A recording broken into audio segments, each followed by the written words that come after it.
सर्वत्र गोविंद नाम संकीर्तन योगी राम सूरत कुमार जय गुरुराय योगी राम सूरत कुमार जय गुरुराय सर्वत्र गोविंद नाम संकीर्तन योगी राम सूरत कुमार जय गुरुराय योगी राम सूरत कुमार जय गुरुराय गंगै पायुम काशी मानगरत्तिल गंगै पायुम काशी मानगरत्तिल गंगै पायुम काशी मानगरत्तिल गंगै पायुम काशी मानगरत्तिल अवतरित ज्ञान गुरुवे गुरुवे अवतरित ज्ञान गुरुवे गुरुवे योगी राम सूरत कुमार जय गुरुराय योगी राम सूरत कुमार जय गुरुराय सर्वत्र गोविंद नाम संकीर्तन योगी राम सूरत कुमार जय गुरुराय योगी राम सूरत कुमार जय गुरुराय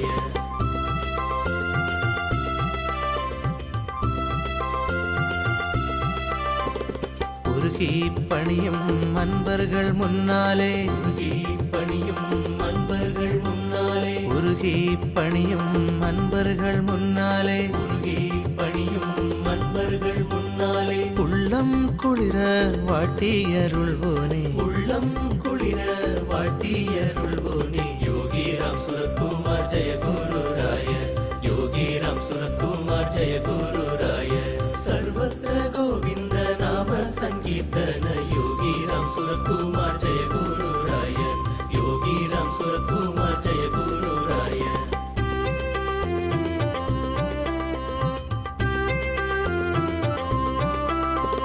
தாமரை திருவடி தஞ்சம் அடைந்தோர்க்கு தாமரை திருவடி தஞ்சம் அடைந்தோர்க்கு தாமரை திருவடி தஞ்சம் அடைந்தோர்க்கு தாமரை திருவடி தஞ்சம் அடைந்தோர்க்கு நின்னையே தருவாயே நிம்மதி அருள்வாயே நின்னையே தருவாயே நிம்மதி அருள்வாயே யோகி ராம் सूरत कुमार जय गुरुराय योगी राम सूरत कुमार जय गुरुराय सर्वत्र गोविंद नाम संकीर्तन योगी राम सूरत कुमार जय गुरुराय योगी राम सूरत कुमार जय गुरुराय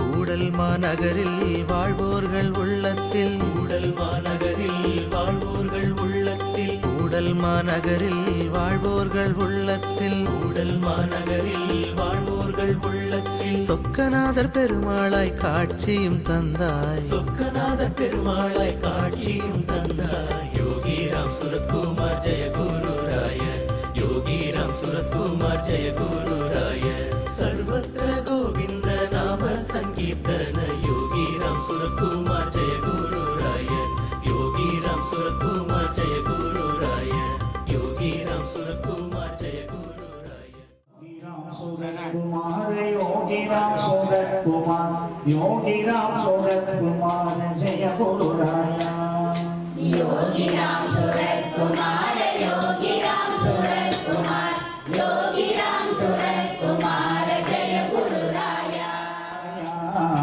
योगी राम सूरत कुमार योगी राम सूरत कुमार योगी राम सूरत कुमार जय गुरुराय திருமேனி காண்டல் தெளிவு குருவின் திருநாமம் செப்பல் தெளிவு குருவின் திருவார்த்தை கேட்டல் தெளிவு குருவின் திருவார்த்தை கேட்டல் தெளிவு திருகுரு சிந்தித்தல் தானே தெளிவு திருகுரு சிந்தித்தல் தானே குருகடாட்சம்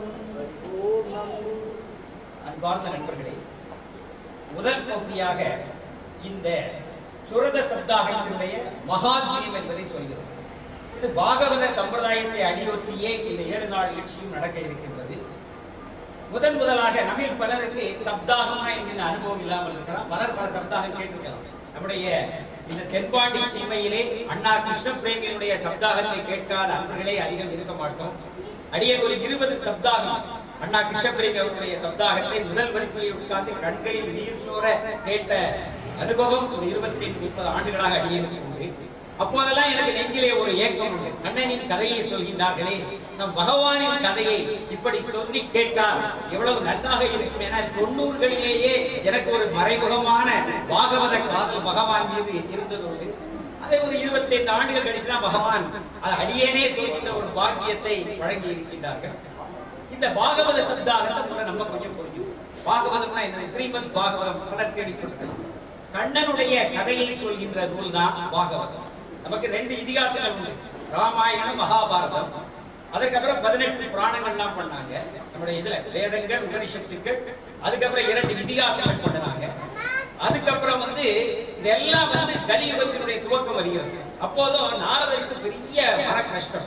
இவ்வளவு புனித நூல்கள் வந்தும் கூட இன்னும் மனிதர்கள் ஒரு திருந்திய மாதிரி தெரியலையே, உலகில் இன்னும் ஒரு பூரணமான சாந்தி வரவில்லையே என்று சொல்கின்ற பொழுதுதான் கலியுகத்துக்கென வந்து சேர்ந்த இதிகாசம் தான் என்னது? ஸ்ரீமத் பாகவதம். இந்த பாகவதத்தை வேத வியாசர், நம்ம இன்னைக்கு பத்ரிநாத் போனாலும் அங்கிருந்து 3 கிலோமீட்டர் தொலைவிலே மானா என்கின்ற ஒரு கிராமம் இருக்கு. அங்கே வியாச குகை என்கின்ற இடம் இருக்கு. அடியேனை பகவான் 96லேயே அனுப்பி வைத்தார்கள். 96லேயே அந்த வியாச குகையில் சென்று ஒரு மணி நேரம் அமர்ந்திருந்து வியாச பகவானை தியானிக்கின்ற வாய்ப்பை 96லேயே எம்பெருமான் அருளினார்கள். அந்த வியாச குகையில் வைத்துத்தான் 4 வேதங்களும் தொகுக்கப்பட்டன. வியாசர் தான் 18 புராணங்களுக்கும் அதிபதி. அவர்தான் சுகபிரம்ம ரிஷிக்கு ஸ்ரீ கிருஷ்ணனுடைய கதையை, கண்டபுரானுடைய கதையை உபதேசிக்க அதை சுகபிரம்ம ரிஷி உருவாக்கி கொண்டு இந்த பூவுலகில் உள்ள ஒரு மானுடருக்கு இதை போதிக்கலாமா என சொல்லி அவர் வந்து கொண்டிருக்கிறார். இந்த இடத்துல இந்த சப்தாகம் பாகவதம் வந்தாச்சு. பாகவத ஜனங்களுக்கு வந்து சேரணும்ல. வேத வியாசனிடம் இருந்து சுகபிரம்ம ரிஷி என்கின்ற ஒரு பிரம்ம ரிஷிக்கு கிடைத்து விட்டது. அது நம் போன்ற சாதாரண மனித செவிகளுக்கு எட்ட வேண்டும் அல்லவா? அதற்கு பகவானே ஒரு நாடகம் ஆடுகிறார். பாண்டவ வம்சத்தினுடைய வாரிசாக யார் இருக்காங்க? பாண்டவ போர் முடிஞ்சோடனே பரீட்சித் மகாராஜா, கேள்விப்பட்டிருக்கீங்களா? பாண்டவனுடைய ஏக குழந்தை யாரு? பரீட்சித். அந்த பரீட்சித் மகாராஜானா பாண்டவனுடைய சார்பாக இந்த நாட்டை ஆண்டு கொண்டிருக்கிறார். அப்ப அவர் என்ன பண்றாரு? ஒரு நாள் இப்படி காட்டுக்கு வேட்டைக்கு செல்கின்ற பொழுது ஒரு செத்த பாம்பு, ஒரு பாம்பை செத்த பாம்பை தூக்கி அனாவசியமாக வீசுகிறார். அது காட்டிலே தவம் செய்து கொண்டிருந்த ஒரு முனிவரின் கழுத்திலே போய் விழுகிறது. இவருக்கு முதல்ல தெரியாது, பகவானுக்கு நேர்ந்தது மாதிரி. பின்னாடி சொல்ற பாலகாண்டமான கதை வரும். தெரியாமல் செய்த ஒரு தவறுக்கு பகவான் யோகியாக மாறினார். அது மாதிரி பரீட்சித்து அங்க ஒரு ஞானி இருக்கிறான், தவம் பண்ணி கொண்டு பார்க்கவில்லை. வேடிக்கையாக செத்த பாம்பை தூக்கி வீசுகிறான். அது மாலையாக சென்று அங்கே தவம் செய்து கொண்டிருந்த முனிவரின் கழுத்தில் போய் விடுகிறது. அதே அந்த முனிவருடைய முனி குமாரன் அங்கே உட்கார்ந்து பார்க்கலாம். நமக்கு பயங்கரமான கோபம். என்னுடைய இவ்வளவு பெரிய தந்தையை, தபசியை யார் அவமானப்படுத்தி சொல்லி அந்த பாம்பை போய் வீசி பார்க்கிறார். பரீட்சித்தை மீது ஓடி வருகிறான். நீதான் இதை வீசினாயா? 7 நாளிலே இந்த உனக்கு மரணம் சம்பவிப்பதாக, இந்த உலக வாழ்வை நீப்பாய் சொல்லி ஒரு சாபம் கொடுக்கிறான் பரீட்சித். பாண்டவ வம்சத்தினுடைய முதல் கொழுந்து பாரத போருக்கு பிறகு இந்த நாட்டை ஆழ்கின்றது. அவருக்கு என்ன முதல்ல சோதனை? 7 நாளுக்கு உயிர் தங்காது என்கின்ற சாபத்தை முனிகுமாரன் விட அப்போது முனிவர் கண்டுபிடித்தார். ஆனா முனிவருக்கு தெரியும், பாண்டவ வம்சம் தெரியும், அவர்களுடைய பண்பாடுகள் தெரியும். பரீட்சித்து அந்த வம்சத்திலே அவன் அப்படி செய்வோம் அல்ல என்று சென்று முனிவர் எவ்வளவு சொல்கிறார். ஆனால் ஒரு முறை ஒரு சாபம் விட்டு விட்டோம் என்றால் சாபம் தான். அப்புறம் அவர் சாப விமோச்சனம் சொல்கிறார். சாபத்தை விட்டவர்களே நம்முடைய புராணத்திலே சாப விமோச்சனம் தருவார்கள். அந்த சாப விமோச்சனம் என்ன? நீ 7 நாட்கள் ஆடி சென்று இறை சிந்தனையில் இருந்தால் இதிலிருந்து நீ மாறலாம். உனக்கு ஒரு மகரிஷியிடம் ஒரு உபதேசம் கிடைக்கும், நீ மாறலாம். உடனே மிகுந்த சோகத்தோடு பரீட்சித் டெல்லி பட்டணத்துக்கு அருகில் இன்றைக்கு அந்த நைமிசாரணி இன்றைக்கு இருக்கு. அந்த நைமிசாரண்யம் என்ற இடத்திலே பரீட்சித் மகாராஜா சோகமே உருவாகி இருந்து கொண்டிருக்கின்றார். ஏன்னா 7 நாளில் உயிர் பிரிய போகிறார். அவன் என்ன சொல்லிட்டான்? பாண்டவ வம்சத்திற்கே நான் ஒரு பெரிய இழுத்தை தேடிவிட்டேன். என்னுடைய மூதாதையர்கள் எப்பேற்பட்டவங்க, ஆனால் நான் ஒரு இழிவை தந்து விட்டேனே என்று இருக்கின்ற பொழுது அப்பதான் சுகபிரம்ம ரிஷி அங்க நடந்துவாங்க. சுகபிரம்ம ரிஷி பாத்துக்கீங்களா? கிளி மாதிரி மூக்கு இருக்கு பாத்துக்கீங்களா? சுகபிரம்மம் அப்படி குழந்தை மாதிரி வர அவர் வந்த உடனே அவர் இவரை பார்த்து பரீட்சித்த என்ன முகத்தில் கவலை தெரிகிறது சொன்ன உடனே அவன் இப்படி சொல்றான், நான் ஒரு 7 நாள் சாபத்திலே தான் இருக்கிறேன். இந்த 7 நாள் தான் உயிர் வாழப் போகிறேன் ஐயா. இந்த 7 நாளிலே உத்தமமான ஏதாவது விஷயத்தை நீங்கள் எனக்கு சொன்னால் அதை கேட்டு நான் நிம்மதியாக இந்த ஜென்மாவை விழிப்பேன் என்று சொல்ல உட்கார் என்று சொல்லி எப்படி பப்பா ராம்தாஸ் சிட் அண்ட் சாண்ட் ராம் ராம் எப்படி 52 சொன்னாரா, அது போல பரீட்சித் மகாராஜாவை அந்த நைமிசாரண்யத்தினுடைய ஆற்றம் கரையிலேயே உட்கார வைத்து 7 நாட்களாக ஸ்ரீகிருஷ்ணனுடைய கதையை சுகபிரமணியர் சொல்ல பரீட்சித் ராஜா கேட்க 2 பேர் தான் இருந்தாங்க. முதல் நீங்க நம்ம பரவாயில்ல எவ்வளவு பேர் இருக்கிற முதல் சப்தாகம் அன்றைக்கு முதல் சப்தாகத்துல நைமிசாரண்யத்தில் எத்தனை பேர் இருந்தாங்க? பொதுவாகவே நம்ம நாட்டுல நம்ம நம்பரை வச்சுதான் சில விஷயங்களை முடிவு பண்ணணும். ஆனா ஆன்மீகத்துல ஒண்ண புரிஞ்சுடுங்க, எண்ணிக்கை எவ்வளவு குறைவா இருக்கிறதோ அதுக்கு தக்க தரம் நல்லா இருக்கும். ஆதிசங்கர் கூட எத்தனை பேர் போறாங்க? 500 பேர். அந்த காலத்துல எப்பேற்பட்ட குருவும் அதிகபட்சம் 12 சீடர்களை தான் வைத்திருப்பாங்க. மேக்ஸிமம் என்ன 12 சீடர்கள் தான், அதுக்கு மேல விட மாட்டாங்க. 4 தான் நார்மலாக. ரொம்ப கருணையோடு இருந்தா 12 சீடர்கள் அங்கிருப்பாங்க. 13ஆவது சீடர் கிடையாது. இந்த 12 சீடர்கள் ஒருவர் ஞானம் பெற்று சென்றால் ஒருவர் உள்ளே வரலாம். இதுதான் அன்றைக்கு இருந்த நம்முடைய இந்திய நாட்டினுடைய பாரம்பரியமான ஸ்கூல். இன்றைக்கு நம்ம எதை வச்சு இடம் போடுறோம்? உலகியலாக எண்ணிக்கை நிறைய இருந்தா பலம் என்கின்ற ஒரு பாவனையில ஆன்மீகத்துக்கு உங்க சாமிக்கு எவ்வளவு கூட்டம் வருது, எங்க சாமிக்கு எவ்வளவு கூட்டம் வருது சொல்லி கூட்டத்தை வைத்து நீங்க சுவாமியை எடை போட்டீங்கன்னா நீங்க ஆன்மீகத்தினுடைய பாலபாடத்திலேயே தோற்று விட்டீர்கள் என்பதுதான். குவான்டிட்டி அல்ல, குவாலிட்டி இஸ் வெரி இம்பார்ட்டன்ட். இது நம்ம பகவானுடைய அடியவர்களுக்கு அதை நான் சொல்லாமலே புரியுது. அதுதான் ரொம்ப முக்கியம். Number is very very important. முதல் சப்தாகத்துல சுகபிரமரிஷி சொல்ல பரீட்சித் மகாராஜா தான் கேட்டாரு. 7 நாள் உட்கார்ந்து எனக்கு இந்த அம்மா மட்டும் போதும், நான் உட்கார்ந்து 7 நாள் கதை சொல்லிட்டு இப்படிதான் ஒரு அப்படிதான் இருந்தது ஆதி காலத்துல. இன்றைக்கு ஒரு கலியுகம் கொஞ்சம் நிறைய வந்துட்டு, எனவே கொஞ்சம் இதுவே எனக்கு பெரிய கூட்டம் சொல்றேன். இந்த கூட்டம் எனக்கு பெரிய கூட்டம். இவ்வளவு கூட்டத்தில் மத்திய நான் கொஞ்சம் வெட்கப்படுறேன். ஏன்னா இது ஒரு பெரிய விஷயம். ஏனென்றால் ஒரு அளவில் குறுகிய ஆட்கள் இருக்கும்போது அவங்கள்ட்ட நம்ம நிறைய சொல்லலாம். இன்னும் கொஞ்சம் ஆழமாகவும் வீரியமாகவும் போகும். இருப்பினும் பரவாயில்லை, பகவான் தந்திருக்கின்ற பக்தர்கள் பகவானுடைய குழந்தைகள். எனவே இதெல்லாத்தையும் நான் ஒரே குழந்தையாக தான் பார்க்கிறேன், தெய்வ குழந்தையின் குழந்தையாக பார்க்கிறேன். எனவே நான் ரொம்ப சந்தோஷம் அவங்கள்ட்ட கதைகளை சொல்றோம். எனவே இந்த மகாத்மியம் என்பது கலியுகத்திற்கு, கலியுகத்துல ஜனங்கள் கடை தேர எல்லாரும் 50 வயசு தாண்டினாலும் கண்டிப்பா கதை யாருக்கு ரொம்ப முக்கியம்னா 50-60 கடந்து யாருக்கெல்லாம் உலக கடமைகள் முடித்து விட்டதோ, தட் மீன் தன் குழந்தைகளெல்லாம் கட்டி கொடுத்தாச்சு. அவங்க இது செய்ய விஷயம் என்ன தெரியுமா? எங்கெல்லாம் கதை சொல்றாங்களோ அங்கதான் உட்கார்ந்து கேட்கணும். அதுதான் அவங்களுக்கு உத்தமமான விஷயம். பகவான் ராமகிருஷ்ணன் அழகா சொன்னார். அதாவது உன்னுடைய கிரகஸ்தருக்கு அறிவுரைன்னு உபதேச பஞ்சத்தில் வரும். ஒரு கரத்தால் நீ பகவானுடைய காலை பிடித்துக் கொண்டு ஒரு கரத்தால் உலக கிருத்தியங்களை செய்து கொண்டிரு, உன் உலக கடமைகள். உன் உலக கடமைகள் முடிகின்ற பொழுது அந்த கையையும் எடுத்து 2 கரத்தால் நீ பகவானின் கால்களை பற்றிக் கொள் என்றுதான் ராமகிருஷ்ணன் சொன்னார். அப்போ கிரகஸ்தருக்கு எதுவரை அனுமதி இருக்குது?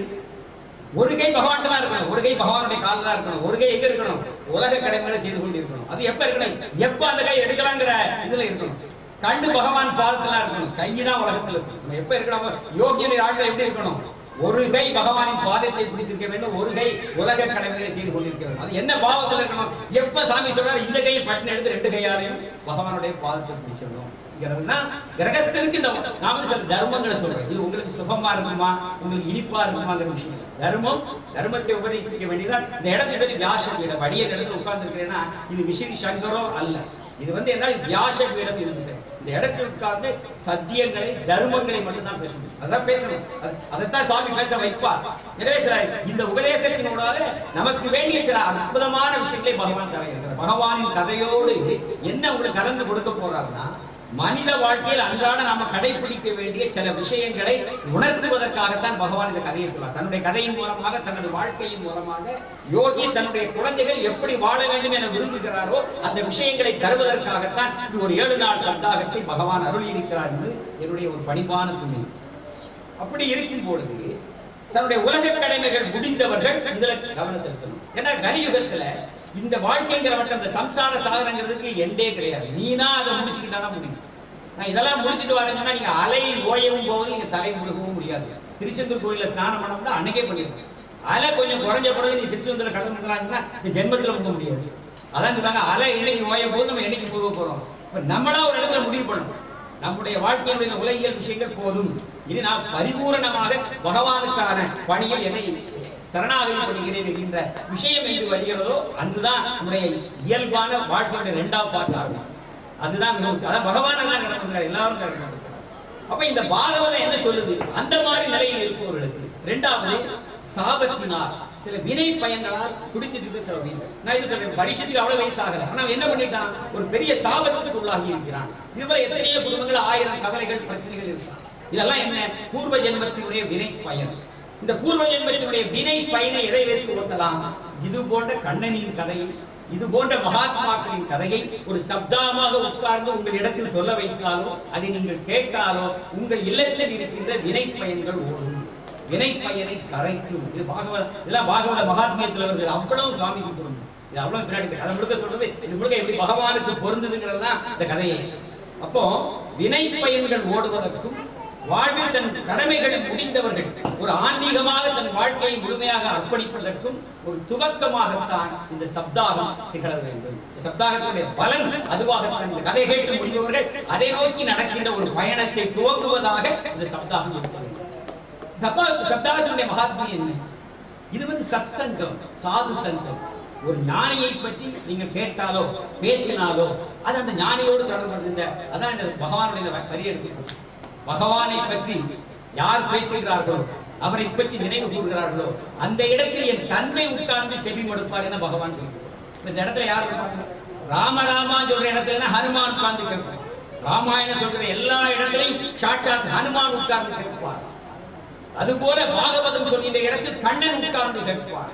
சுரத சரிதம் சொல்லுகிற இடத்தில் எந்தை நமக்கு தந்தை யோகிராம் சுரத்குமார் இருந்து கேட்பார். அது சத்தியமான வாக்கு.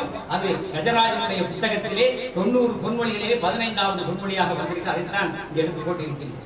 எனவே இந்த கதையை சொல்கின்ற போது நாம் பகவான் நமக்கு அருகிலே வருகின்றார். பகவான் சொல்லுகிற அந்த பிச்சைக்காரனை பற்றி என்ன ஒரு சின்ன விஷயத்தை நினைச்சாங்க, எதை நினைத்தார்கள், அந்த இடத்தில் இந்த பகவானுடைய பிரசன்ஸ் பலமுறை நம்மகிட்ட சொல்லியிருக்கிறார். எனவே இந்த சப்தாகத்தின் மூலமாக பகவானுடைய குரு ஸ்மரணை, பகவானை பற்றிய ஒரு தொடர்ந்து ஸ்மரித்துக் கொண்டிருத்தல் என்கின்ற ஒரு வாய்ப்பு இருக்கிறது. இல்லைன்னா வாழ்க்கையில ஓடிக்கிட்டே இருக்கும். ஒரு மணி நேரம் நாம சொல்லுவோம் பழையபடி வாழ்க்கையினுடைய எடுத்துருக்கு பிடிச்சு வச்சு உட்கார வச்சு ஒரு 7 நாள் கதை சொல்லுவீங்க. 7 நாள் பகவானுக்கு உட்கார வைக்கிறான் மக்களை. இது ஒரு யஜ்ஞம். இது ஒரு சப்தாகம், ஒரு யஜ்ஞம். 7 நாள் அந்த இறை சொரூபத்திலே, அந்த இறை தியானத்திலே, அந்த குரு தியானத்திலே, குரு சொரூபத்திலே குருவையே ஸ்மரித்து இருக்கின்ற ஒரு விஷயம். நான் இவங்க சொல்ற 7 நாளும் இங்கதான் இருப்பேன். எனக்கு இது ஒரு எக்ஸாம்.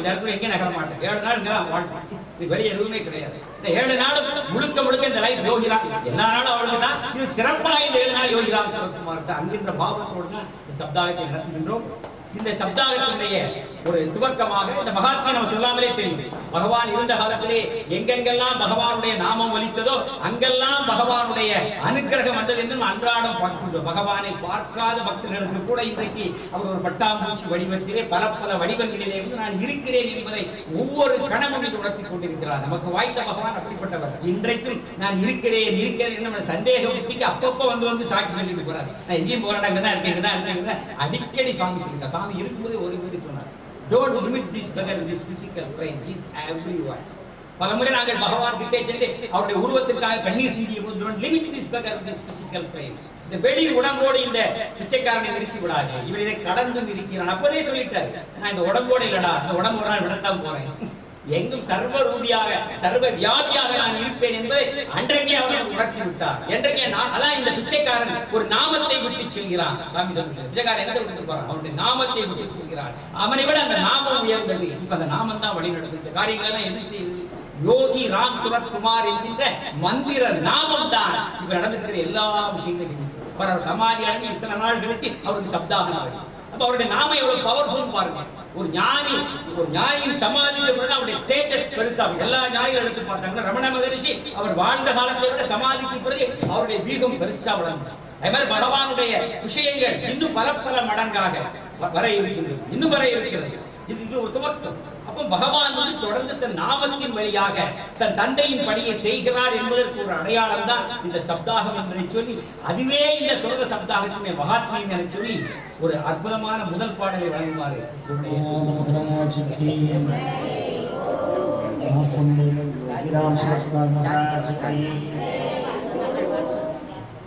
அண்ணாமலையில் வீற்றிருக்கும் யோகிராமா, கடைக்கண்யம்மை பாருமையா யோகிராமா. அண்ணாமலையில் வீற்றிருக்கும் யோகிராமா, கடைக்கண்யம்மை பாருமையா யோகிராமா. அன்னை தேவகி மாதா போற்றும் யோகிராமா, அன்னை தேவகி மாதா போற்றும்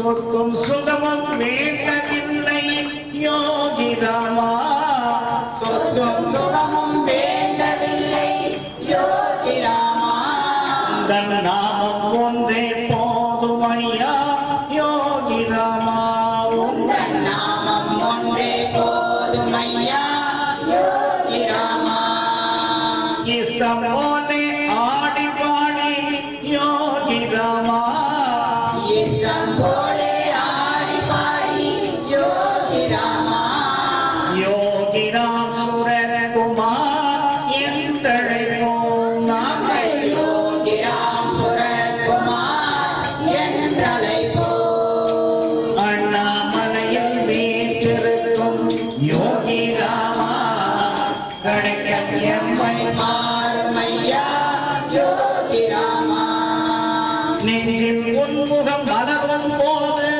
யோகி ராமா நெஞ்சில் உன்முகம் மலரும் போது யோகி ராமா ஓடி வருவோம் அண்ணாமலையே யோகி ராமா நாங்கள் ஓடி வருவோம் அண்ணாமலைக்கே யோகி ராமா கூடி நின்ற அன்பர்கள் எல்லாம் யோகி ராமா கூடி நின்று அன்பர்கள் எல்லாம் யோகி ராமா ஆடி வருவோம் நாமம் சொல்லி யோகி ராமா நாங்கள் ஆடி வருவோம் நாமம் சொல்லி யோகி ராமா அண்ணாமலையில் வீற்றிருக்கும் யோகி ராமா கடைக்கண் எம்மை பாருமையா யோகி ராமா விசிறி சிரட்டை கையில் ஏந்தி யோகி ராமா இரட்டை கையில் ஏந்தி யோகி ராமா சூழி கைத்தை கழுத்தில் கொண்டோ யோகி ராமா சூழி கையை கருத்தில் கொண்டோ யோகி ராமா சுந்தர ரூபம் எனை மயக்கும் யோகி ராமா சுந்தர ரூபம் என்னை மயக்கும் யோகி ராமா என்றும் முந்தன் நாமம் சொல்வோம் யோகி ராமா